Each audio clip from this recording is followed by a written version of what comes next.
Giả sử một ngày nào đó Venezuela thuộc về Mỹ thì điều gì sẽ xảy ra?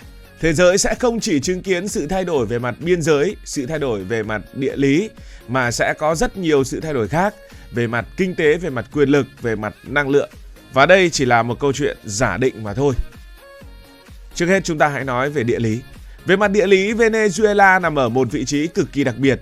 Quốc gia này an ngữ toàn bộ phía bắc của Nam Mỹ, sở hữu đường bờ biển dài hơn 2.800 km dọc theo biển Caribe, chỉ cách bờ biển phía nam của nước Mỹ vài ngày tàu chạy. So với Trung Đông hay châu Phi, Venezuela tất nhiên là gần Mỹ hơn nhiều, an toàn hơn về mặt hàng hải đi đường và ít rủi ro hơn về mặt chiến lược. Nếu Venezuela thuộc Mỹ, bản đồ địa chính trị của Tây bán cầu sẽ thay đổi ngay lập tức.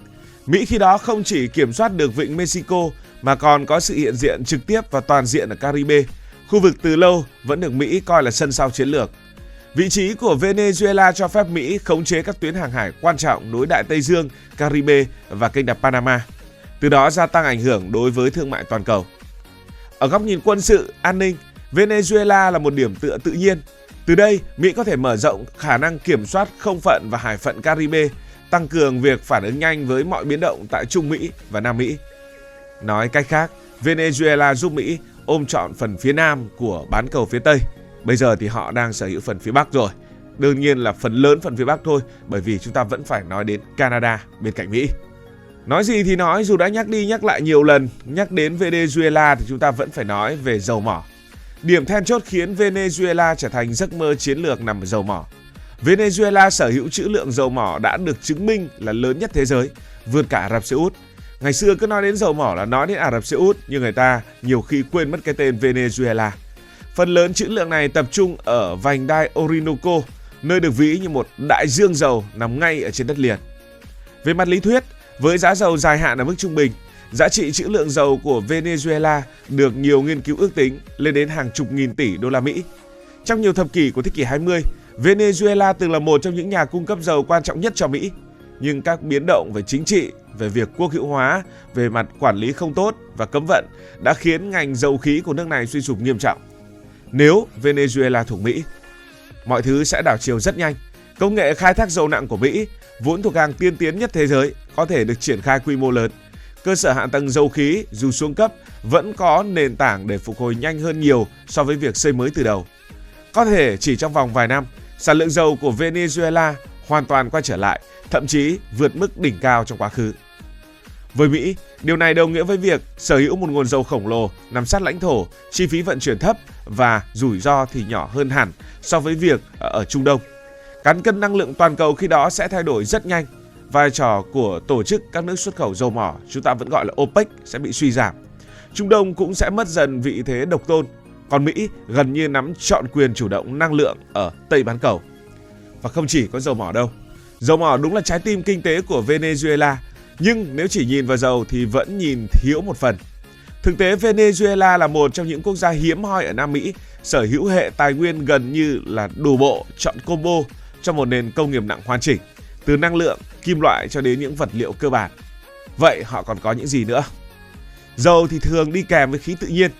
Venezuela thì nằm trong nhóm những nước có trữ lượng khí tự nhiên thuộc vào loại lớn nhất thế giới, đặc biệt là ngoài khơi Caribe. Khí tự nhiên không chỉ dùng để phát điện hay để sưởi ấm, mà đó chính là nguyên liệu sống còn cho ngành hóa dầu, ví dụ sản xuất phân bón, nhựa, cao su tổng hợp cho tới hóa chất công nghiệp. Ngay các bàn chải đánh răng mà chúng ta đang dùng thì cũng liên quan đến cái này. Nếu được khai thác và xử lý tốt, khí tự nhiên có thể giúp Venezuela hình thành một chuỗi giá trị hoàn chỉnh, thay vì chỉ bán tài nguyên thô. Trong một kịch bản ổn định thì đây chính là nguồn thu bền vững, thậm chí còn hơn cái dầu mỏ, ít biến động giá hơn và phù hợp với việc chuyển dịch năng lượng toàn cầu. Bên cạnh dầu và khí thì Venezuela còn có quặng sắt. Quặng sắt của nước này thì tập trung chủ yếu ở khu vực phía Nam. Đặc biệt một lần nữa lại quanh vành đai Orinoco, nơi có thể nói là vành đai vàng của Venezuela. Trữ lượng sắt của Venezuela đủ lớn để nuôi sống một ngành luyện thép quy mô tầm quốc gia, thậm chí là xuất khẩu. Mà sắt thép thì luôn là xương sống của mọi nền công nghiệp. Xây dựng thì cũng cần, hạ tầng cũng cần, đóng tàu cũng cần, sản xuất máy móc thì cũng cần. Một Venezuela ổn định hoàn toàn có thể trở thành trung tâm của ngành thép ở khu vực Nam Mỹ. Tiếp theo là bauxit. Bauxit thì nghe rất quen. Đây là nguyên liệu đầu vào để sản xuất nhôm. Nhôm lại là kim loại chiến lược trong thế kỷ 21. vì nó nhẹ, nó bền, nó dẫn điện tốt và cực kỳ quan trọng với những ngành như là hàng không, ô tô, năng lượng tái tạo và xây dựng hiện đại. Với nguồn bô xít sẵn có, cộng thêm điện giá rẻ từ khí tự nhiên hoặc thủy điện, Venezuela có đủ điều kiện để phát triển ngành luyện nhôm, một ngành có giá trị gia tăng rất cao, cao hơn nhiều so với xuất khẩu quặng thô. Một mảnh ghép không thể bỏ qua đó là vàng và những khoáng sản quý. Venezuela có trữ lượng vàng lớn ở khu vực Amazon phía Nam cùng nhiều kim loại quý và hiếm khác. Khi mà bất ổn tài chính toàn cầu đang xuất hiện thì vàng không chỉ là tài nguyên xuất khẩu mà là công cụ ổn định tài chính, dự trữ quốc gia và bảo chứng tiền tệ. Nếu được quản lý minh bạch và hiệu quả, vàng có thể giúp Venezuela củng cố nền tài chính quốc gia thay vì trở thành nguồn khai thác trái phép và xung đột như trong quá khứ. Điều quan trọng nhất thì nằm ở chỗ những cái tài nguyên này bổ trợ cho nhau chứ không tồn tại riêng lẻ. Dầu và khí cung cấp năng lượng và nguyên liệu cho hóa dầu, sắt và bô xít thì tạo nền cho luyện kim. Luyện kim và hóa dầu thì lại nuôi sống ngành sản xuất vật liệu xây dựng và công nghiệp chế tạo. Nói cách khác, Venezuela có sẵn bộ khung tài nguyên của một nền công nghiệp nặng hoàn chỉnh, thứ mà rất ít quốc gia đang phát triển có được. Vấn đề của Venezuela từ xưa đến nay đó là họ chưa bao giờ thiếu tài nguyên, nhưng mà lại thiếu cái cách để biến tài nguyên trở thành công nghiệp, biến tài nguyên trở thành tiền một cách hiệu quả.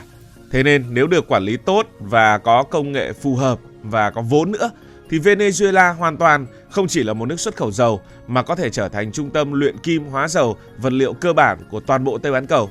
Khi đó, dầu mỏ chỉ là điểm khởi đầu mà thôi, chứ không phải là số phận duy nhất của nền kinh tế Venezuela. Hãy cùng đến với giả định tiếp theo nếu Venezuela thuộc Mỹ, và bây giờ hãy nói về con người. Venezuela có hơn 28 triệu dân, mức độ đô thị hóa rất cao và lực lượng lao động tương đối trẻ.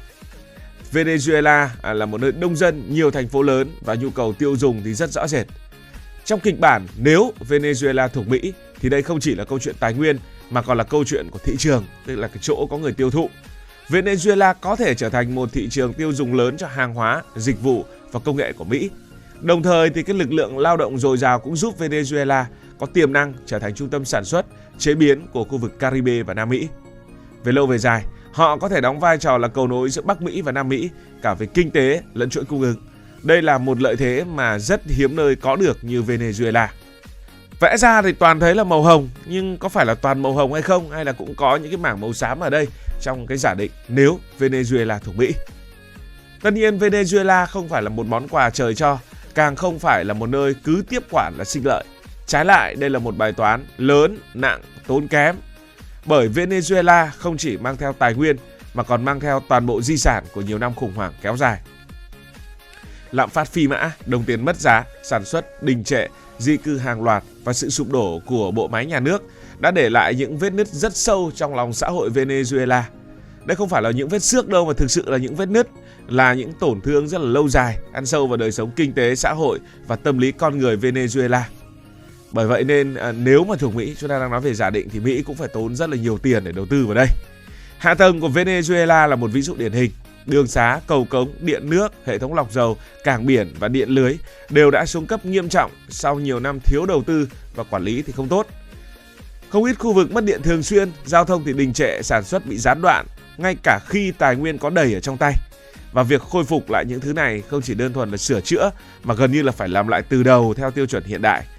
Tất nhiên, nếu mà làm lại từ đầu như vậy thì sẽ tốn rất nhiều tiền và tốn rất nhiều thời gian. Hệ thống y tế và giáo dục cũng rơi vào tình trạng tương tự. Bệnh viện thiếu thuốc, thiếu thiết bị, thiếu người khi mà hàng loạt bác sĩ và y tá họ đã rời bỏ khỏi đất nước. Trường học cũng xuống cấp, chất lượng đào tạo giảm sút. Cả một thế hệ trẻ lớn lên trong bối cảnh đất nước thiếu thốn. Đây là vấn đề đặc biệt nghiêm trọng bởi tái thiết kinh tế mà không đầu tư vào con người thì chỉ là phục hồi được một nửa, có khi chưa đến một nửa mà thôi. Muốn đất nước này đứng dậy bền vững thì phải đầu tư mạnh vào y tế, giáo dục rồi là đào tạo nghề, những lĩnh vực không mang lợi nhuận nhanh nhưng cũng đốt tiền rất nhanh. Trong kịch bản nếu Venezuela thuộc Mỹ thì Mỹ sẽ phải chấp nhận một thực tế rõ ràng. Chi phí bỏ ra sẽ đến ngay từ đầu với quy mô rất lớn. Hàng nghìn tỷ đô la Mỹ sẽ phải được rót vào tái thiết hạ tầng, ổn định tiền tệ, cải cách nhà nước, rồi là tái khởi động phúc lợi, đảm bảo an sinh xã hội, vân vân và vân vân. Tóm lại, ở trong kịch bản nếu Venezuela thuộc Mỹ thì thế giới sẽ chứng kiến một sự tái định hình sâu sắc của bán cầu phía Tây, nào là năng lượng, nào là thương mại cho đến quyền lực của các quốc gia.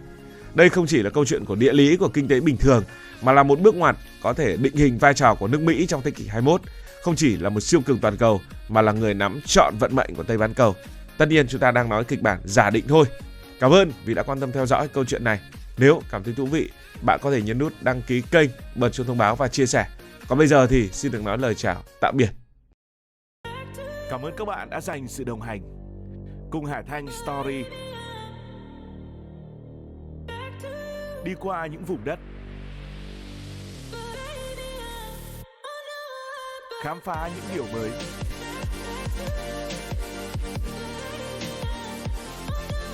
Đừng ngần ngại, hãy để lại những góp ý và xin được hẹn gặp lại.